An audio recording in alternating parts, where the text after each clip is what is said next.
어제 지정학 리스크를 뚫고 웃었던 반도체가 오늘은 정반대 이유로 무너졌습니다.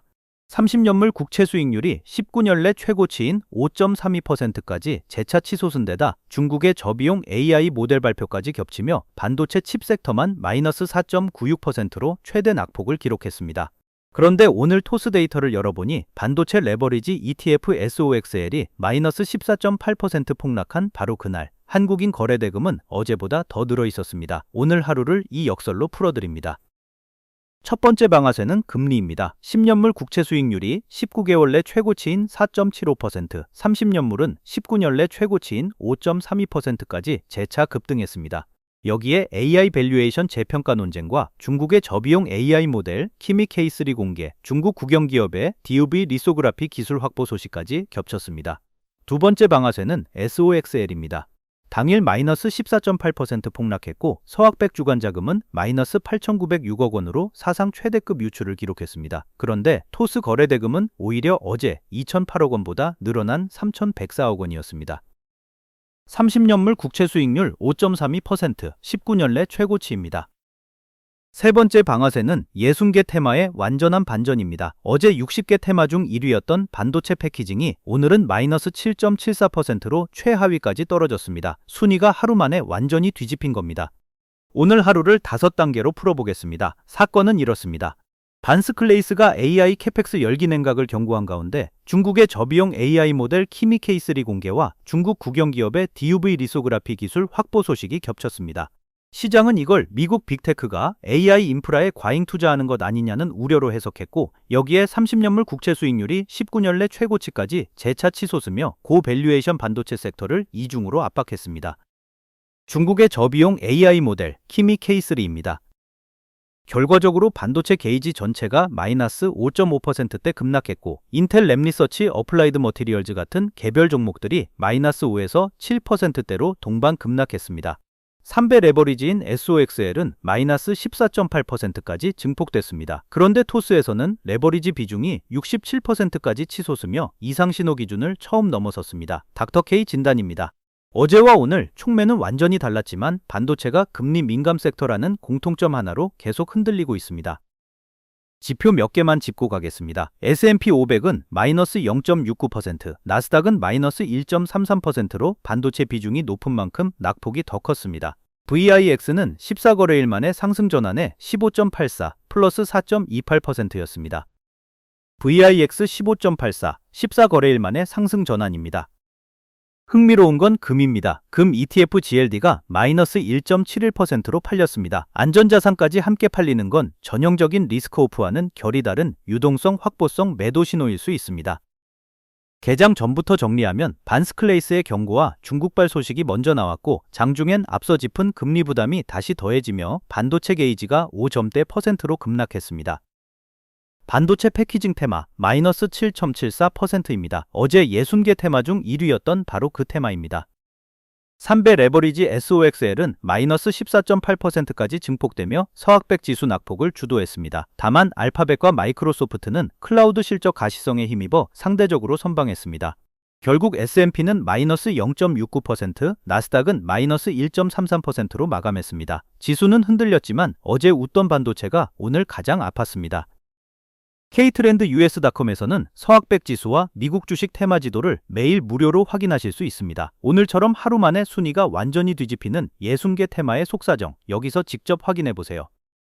28개 섹터 중 10개가 상승했습니다. 어제 7개보다는 나아졌지만 여전히 낮은 수준입니다. 전통에너지가 플러스 1.76%로 1위, 반대로 반도체 칩은 마이너스 4.96%로 가장 크게 빠졌습니다. 성장 AI 테마에서 방어 가치주로의 로테이션이 뚜렷했습니다. 반도체 칩 섹터가 마이너스 4.96%로 빠지는 와중에도 방어주들은 낙폭과대 반등을 만들어냈습니다. 바이오 시밀러 테마가 플러스 3.37%로 1위였는데 코이러스 온콜로지가 자녀 자산 매각 배당 공시로 플러스 16.52% 급등하며 견인했습니다. AI 수익화 테마도 플러스 2.88%로 어제 급락했던 낙폭과대 인식에 반등했습니다. 코이러스 온콜로지 플러스 16.52%입니다. 반대로 반도체 패키징 테마는 마이너스 7.74%로 최하위였습니다. 엠코 테크놀로지가 마이너스 10.54%, 온투이노베이션이 마이너스 10.18%로 급락했는데 어제 60개 테마 중 1위였던 바로 그 테마가 오늘 완전히 뒤집힌 겁니다. 오늘 종목 3개만 깊게 짚어보겠습니다. 엠코 테크놀로지는 4분기 가이던스가 컨센서스를 크게 밑돌며 급락했고, 코이런트는 전일 실적 랠리 차익 실현에 더해 인버스 ETF가 신규 상장되며 마이너스 12.75%까지 빠졌습니다. 반면 코이러스 옹콜로지는 CVR 배당 공시로 크게 뛰었습니다. 지수만 보면 금리 충격 하루로 정리되지만 종목 단위로 들어가면 반도체 안에서 더 극적인 반전이 보입니다. 이제부터 서학개미들이 실제로 어떻게 움직였는지 보겠습니다. 코이런트 마이너스 12.75%입니다. 서학백이 보유한 100개 종목만 따로 보면 상승 1위는 코이러스 옹콜로지, 하락 1위권에는 엔벡스와 코이런트, 엠코 테크놀로지가 나란히 이름을 올렸습니다. 한국지수 코르도 코스피 약세에 레버리지 효과가 겹치며 24%대 낙폭을 기록했습니다. 서학백 지수는 어제 8월 18일 기준 5139.81포인트, 마이너스 2.97%로 급락 마감했습니다. SOXL의 폭락이 지수 낙폭을 주도했고, 알파벳만 클라우드 매출 급증에 힘입어 유일하게 강보합을 지켰습니다. 5139.81포인트, 마이너스 2.97%입니다. 이제 서학백에서 비중이 가장 큰 종목들의 손익을 보겠습니다. 이 수익률은 추정평단가, 그러니까 서학백 보유자 전체의 추정평균 매입단가 대비 오늘 종가 기준입니다. 최대 비중 테슬라는 마이너스 23.25%, 엔비디아는 플러스 17.4%, 그리고 SOXL은 플러스 246.83%입니다. 어제 플러스 272%였던 걸 생각하면 하루 만에 25%포인트 넘게 깎인 셈입니다. 이번엔 자금 흐름입니다. 8월 10일부터 8월 17일까지 누적 기준으로 유입 1위는 알파벳으로 1,516억 원, 유출 1위는 SOXL로 마이너스 8,906억 원, 사상 최대급 규모였습니다. SOXL은 세 번째 집계 연속으로 유출 1위를 지켰습니다. SOXL, 유출 마이너스 8,906억 원, 사상 최대급입니다. 이 유출 수치는 오늘 8월 18일 정규장 폭락과는 날짜가 다른 별개 수치라 직접 비교는 어렵습니다. 다만 추정 평단가 대비 수익률은 아직 플러스 246.83%로 큰손이 대거 팔아도 누적 수익률은 여전히 압도적입니다. 서학개미 전체 보관 금액을 보면 8월 21일부터 8월 17일까지 238.8조 원에서 239.7조 원으로 늘었습니다. 누적 순매수 결제대금은 플러스 3조 4,840억 원, 20거래일 중 13거래일이 순매수일이었습니다. SOXL에서 8,906억 원이 빠져나갔는데도 전체는 순매수 기조를 유지한 겁니다. 238.8조 원에서 239.7조 원, 여전한 순증세입니다. 국채금리 급등과 미이란 긴장 고조 속에 8월 6일과 11일, 14일에 각각 대규모 순매도가 나왔지만 저점이던 7월 27일과 28일에 대규모 순매수 효과로 기간 전체는 순매수 기조를 유지했습니다. 저점 매수 성향은 여전히 강합니다. 자, 다시 SOXL 이야기로 돌아오겠습니다. 오늘 정규장에서 마이너스 14.8% 폭락했는데 토스 거래대금은 오히려 어제 2,008억 원보다 늘어난 3,104억 원이었습니다. 레버리지 비중은 67%까지 치솟았는데 이건 이상신호 기준인 50%를 넘어선 수치입니다. 폭락할수록 더 사는 역발상 베팅이 심화되는 구간입니다. 레버리지 비중 67%, 이상신호 기준을 처음 넘어섰습니다. 그런데 이번엔 예탁결제원도 같은 방향이었습니다. 주간 유출 1위도 SOXL 마이너스 8,906억 원, 사상 최대급, 토스 매수 1위도 SOXL 3,104억 원로 양쪽 다 이 종목에 집중됐지만 방향은 정반대였습니다. 닥터케이 진단입니다.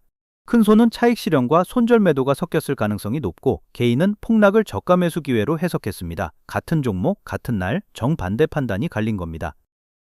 이제 토스 기준 에코시스템을 보겠습니다. 반도체 지수 계열, 그러니까 SOXL과 SOXS를 합친 계열이 오늘 5,072억 원, 전체의 48.6%까지 급증했습니다. 어제 33.8%였던 걸 생각하면 하루 만에 크게 늘어난 겁니다. 롱이 61.2%, 숏이 38.8%였습니다. 롱 61.2%대 숏 38.8%, 비중은 48.6%로 급증했습니다. 반도체 섹터 집중도는 63.7%까지 올라갔습니다. 폭락에도 확신은 더 강해진 셈인데 이건 과열 신호로 봐야 합니다. 어제 지목했던 WF홀딩을 팔로우업하겠습니다. 어제 807억 원이었던 거래대금이 오늘은 231억 원으로 71%나 줄었습니다. 마이크로캡 특유의 변동성이 지배적이라던 어제의 경고가 하루 만에 그대로 확인된 사례입니다. 오늘 세 가지만 정리하겠습니다. 첫째, 30년물 국채금리가 19년내 최고치를 찍은 데다 AI 밸류에이션 재평가와 중국 경쟁 우려까지 겹치며 반도체가 급락했습니다. 둘째, 어제 60개 테마 중 1위였던 반도체 패키징이 오늘은 최하위로 완전히 뒤집혔습니다. 셋째, SOXL이 마이너스 14.8% 폭락했는데도 토스 거래대금은 늘었고 레버리지 비중은 67%까지 치솟으며 이상 신호 기준을 처음 넘었습니다. 지수만 본 사람은 어제와 오늘이 비슷한 하락처럼 보이겠지만 반도체 내부는 완전히 다른 이유로 흔들렸습니다. 그리고 그 폭락을 한국인은 더 큰 베팅의 기회로 삼았습니다. 여러분은 폭락한 종목을 보면 추가 매수 기회로 보시나요? 위험 신호로 보시나요? 댓글로 남겨주세요. 오늘 종합 판결까지 정리했는데 이제부터는 오늘 밤 시장이 어떻게 움직일지 짚어보겠습니다. 지수는 흔들, 반도체는 완전 반전. 오늘 가장 뚜렷했던 건 한국인의 역발상 배팅이었습니다. 오늘 밤 가장 중요한 건 에스티로더의 실적 발표입니다. 시간 외 발표 예정이고 주당 순이익 컨센서스는 0.33달러입니다. 두 번째 변수는 국채금리 추가 상승 여부입니다. 10년물 4.75%, 30년물 5.32%에서 더 오르면 반도체는 추가 압박을 받습니다. 세 번째는 중국 AI 경쟁 관련 후속 뉴스입니다. 내일 밤은 디어와 월마트 실적이 예정돼 있어 리테일 실적 위크가 본격화됩니다. 오늘 밤 세 가지 시나리오입니다. 베이스 케이스는 금리와 중국 AI 경쟁 뉴스가 추가 악화 없이 유지되는 경우로 반도체는 낙폭과대 반등과 추가 조정이 혼재하는 좁은 박스권에 머물 가능성이 큽니다. 불 케이스는 국채금리가 진정되거나 반도체 기업들의 실적이 우려를 반박하는 경우로 낙폭과대 종목 중심의 반등이 가능합니다.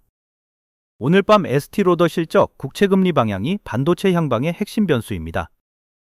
베어 케이스는 30년물 금리가 5.32%를 재차 넘어서거나 중국 AI 경쟁 우려가 추가 확산되는 경우입니다. 이 경우 반도체의 단기 조정에서 추세 전환으로의 전환이 현실화되며 추가 하락이 가능하고 전통에너지와 제약 헬스케어가 방어 역할을 할 겁니다. 어제도 오늘도 결국 금리가 방향을 정했습니다. 국채금리가 진정되기 전까지는 반도체의 급등락이 반복될 가능성이 높습니다. 어제 웃던 반도체가 오늘은 AI 밸류에이션 재평가와 중국 경쟁 우려까지 겹치며 하루 만에 무너졌습니다. 그런데 SOXL이 마이너스 14.8% 폭락한 오늘 한국인 자금은 오히려 더 몰렸고 레버리지 비중은 이상 신호 기준을 처음 넘어섰습니다. 지수 하나만 보고 판단하기보다 실제 보유한 섹터와 종목의 수급까지 함께 확인해 보시길 권합니다. 본 영상은 투자 참고용이며 투자 권유가 아닙니다. 투자 판단과 그 책임은 투자자 본인에게 있습니다. 다음 영상에서 다시 만나요. K트렌드 US였습니다.